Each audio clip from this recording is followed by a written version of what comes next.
marcação e tendo mais posse que o Flamengo. Mas falando da expulsão, se alguém vai perguntar, uma expulsão para mim meio ridícula, um negócio sem sentido nenhum. Eu, sinceramente, não consigo entender uma expulsão dessa. Teve um lance pouco antes, no primeiro tempo, que o lance com o Andrés Gomes, o cara chuta no alto, pega no pé do Andrés, também não acho que lance para expulsão, mas esse muito menos. Menos do que aquele. O cara tá passando, não sei se o Barros tentou dar um totó no cara, não tem nada, não tem força excessiva, não tem risco de lesionar o jogador, nada. Aí tem uma câmera que eles pegam assim, às vezes, que para, que a perna, que a sola da chuteira do Barros está perto da panturrilha, mas não tem força nenhuma ali, zero. Até que o jogador levantou, jogou normalmente, e é uma expulsão que condicionou muito o que podia ser o segundo tempo. No primeiro tempo, o Flamengo dava igualdade do Mérito, tinha jogado melhor, mas quando voltou ao segundo tempo, a impressão que tinha é que o jogo ia ser outro. E você vai ver que o campeonato vai acontecer, campeonato carioca, campeonato brasileiro, e o critério não vai ser o mesmo. Um lance como esse não vai acontecer expulsão. Com aquela contundência ainda, com aquela vontade de expulsar, vai ser muito difícil acontecer. Aqui, Diniz, boa noite. Jonathan Santos, canal BTB Esportes. Mesmo com a superioridade do Flamengo, como você falou em relação ao primeiro tempo, se o Ryan estivesse na partida de hoje, você acha que seria um plus diferente? Eu acho que poderia aproveitar melhor a oportunidade. E se você já planeja, né, num substituto para o Ryan, seja no time ou uma chegada de um jogador, como seria esse substituto para o Ryan? Obviamente que, se a gente vai falando do Ryan, que o Ryan, tudo bem que ele ainda não confirmou a saída, mas a gente tem que pensar para frente agora.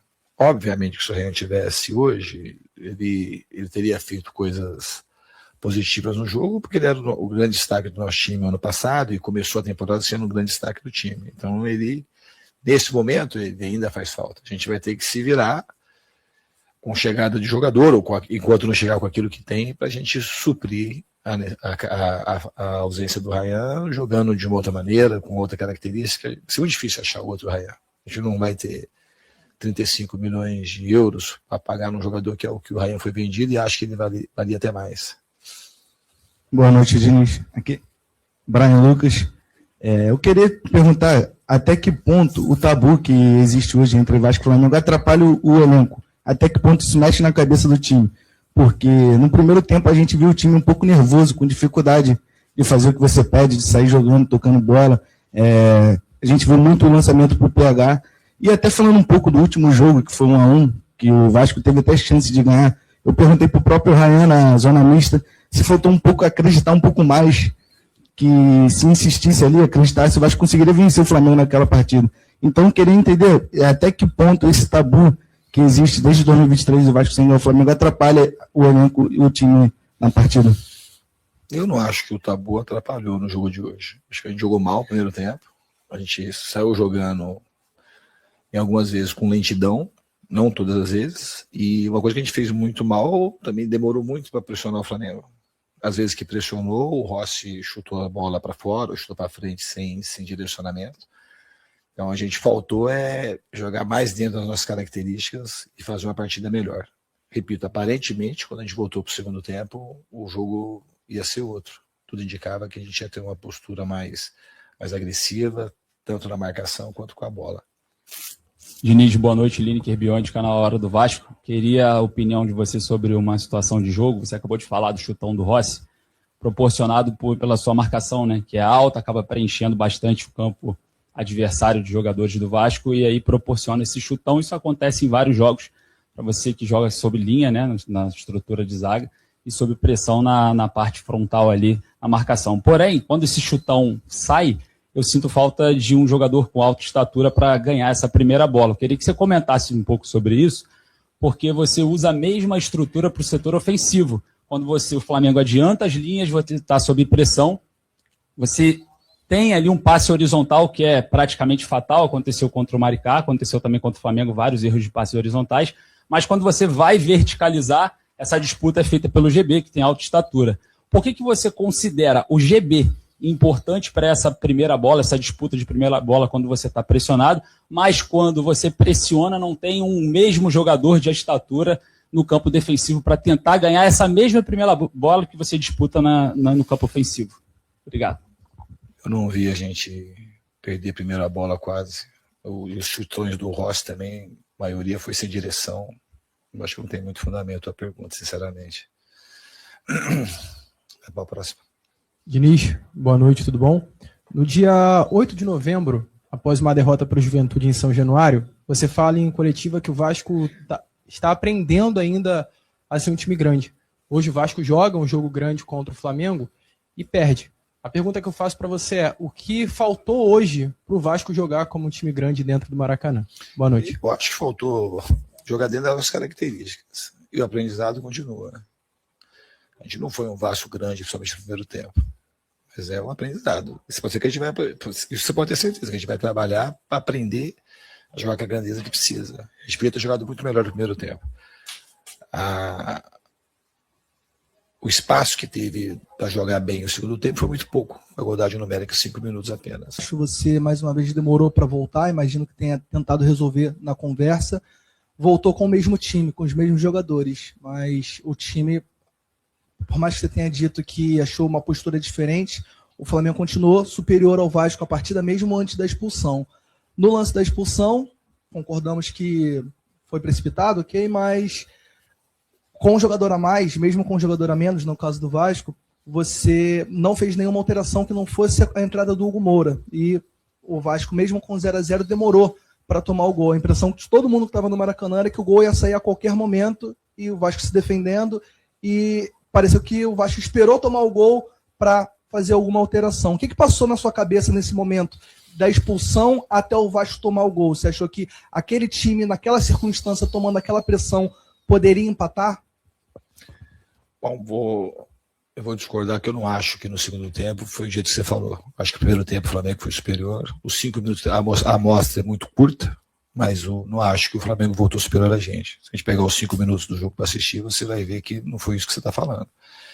Depois da expulsão, o time mais treinado para defender daquela forma que eu coloquei era aquele que, enquanto os jogadores estivessem aguentando, era aquele time que eu ia manter para tentar sustentar o 0-0.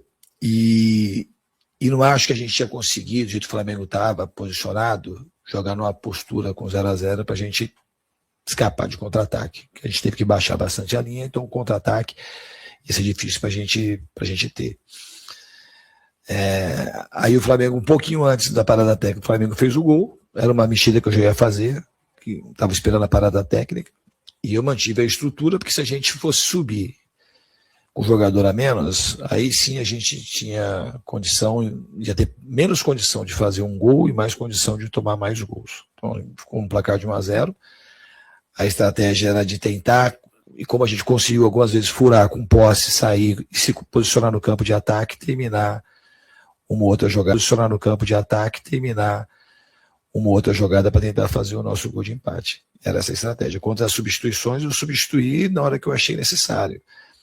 Não adianta querer sair. Aí se mexe de maneira equivocada e toma como foi 6-1, já que teve jogador expulso, a gente já está discutindo outro tipo de discussão aqui.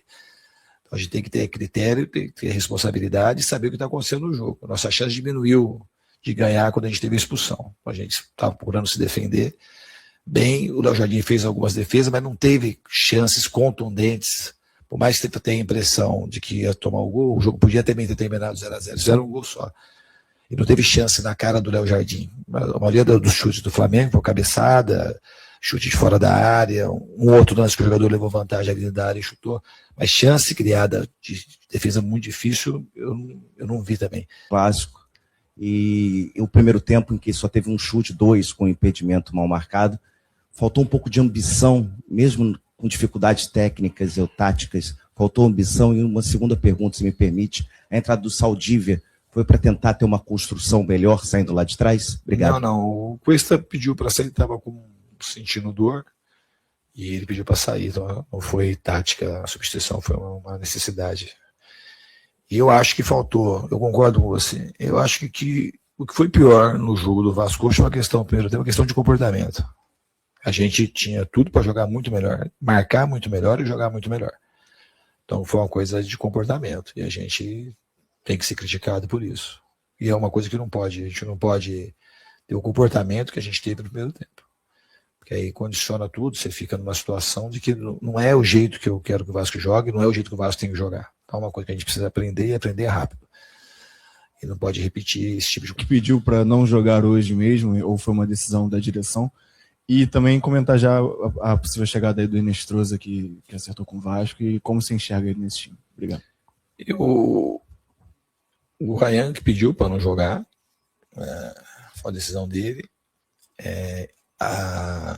Eu acho que os valores poderiam ser maiores. Tudo que eu podia fazer para o Ryan ficar, eu fiz. Talvez se eu fosse ter até um pouco de arrependimento de não ter feito mais no ano passado, porque essa situação do Ryan era uma situação para mim muito clara. Acho que ele ia avançar muito na carreira dele. E então, uma coisa que já era podia ter conversado. Vai acontecer isso, ele não pode sair, não deve sair. Eu acho que é um risco que ele corre de sair agora. Aqui eu acho que esportivamente, eu sou muito convicto, por mais que ele possa ir bem lá, a decisão mais acertada, isso não vai mudar o que eu penso. A decisão mais acertada do Ryan era permanecer aqui por mais uma temporada e sair mais pronto. Porque do jeito que ele terminou, e principalmente do jeito que ele começou a temporada, que ele voltou nos treinamentos, e o primeiro jogo contra o Maricá é uma amostra da maneira como ele voltou, ele tinha tudo para ter um ano maravilhoso aqui no Vasco e contribuir muito com a equipe e com o futebol brasileiro como um todo. Porque a gente perde muito cedo os jogadores.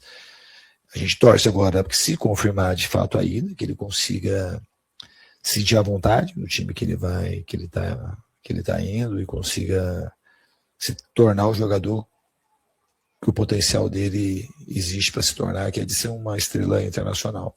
O Ryan é um jogador, para mim, muito diferente e reposição quase impossível no mesmo nível. Ele tem um espaço de crescimento gigante, o Ryan. Isso para mim é muito claro. Ele faz tudo bem e o que estava acontecendo aqui, ele foi gostando, como se fosse, ele foi percebendo o potencial e foi gostando daquilo que ele foi se reconhecendo. Um jogador muito diferente. Uma pena que ele saiu. Você fez uma outra pergunta, né? O Inestrosa é um jogador, as características um pouco parecidas com a do próprio Andrés Gomes, um jogador rápido, com bastante energia física, com boa técnica, que esteve aqui na base do Palmeiras durante 2 anos e o ano passado a gente acabou acompanhando ele com mais intensidade no Atlético Nacional, que acabou caindo na chave do Inter e do Bahia, e na janela do meio do ano a gente tinha tentado o Inestrosa. Então, um jogador que eu acho que tem tudo para vir e nos ajudar. Diniz, Gustavo Ribeiro, do canal Colina em Foco. Você falou um pouco a respeito da expulsão do Barros, né? E com essa expulsão, desde que você chegou ao comando do Vasco, chega a 11ª expulsão. É um número muito elevado. Eu queria que você falasse um pouco, na sua opinião, os motivos disso. Descontrole emocional, erro de posicionamento, erros defensivos, e como fazer com que isso não volte a acontecer. Porque toda vez que tem uma expulsão, isso muda o roteiro das partidas. Elas são muito diferentes, as expulsões, né? A expulsão do Piton lá na altitude, ele chega atrasado, do Hugo Moura também chega atrasado lá contra o Fortaleza. Na de hoje, a expulsão é por erro da arbitragem. Então, as expulsões são diferentes. Eu não vejo muita expulsão no nosso time, assim, descontrole emocional. Lá do Piton foi um erro de saída, que ele perdeu uma bola fácil, aí fez a falta, era o último homem. Até acho que foi falta nele antes do lance, mas ele ficou de pé e ele acabou fazendo a falta e foi expulso contra o Maricá. As expulsões elas são muito diferentes. Eu não acredito que tenha expulsão aí por descontrole emocional. Que o jogador deu porrada no outro, contundentemente. Eu não vi expulsões por causa de descontrole.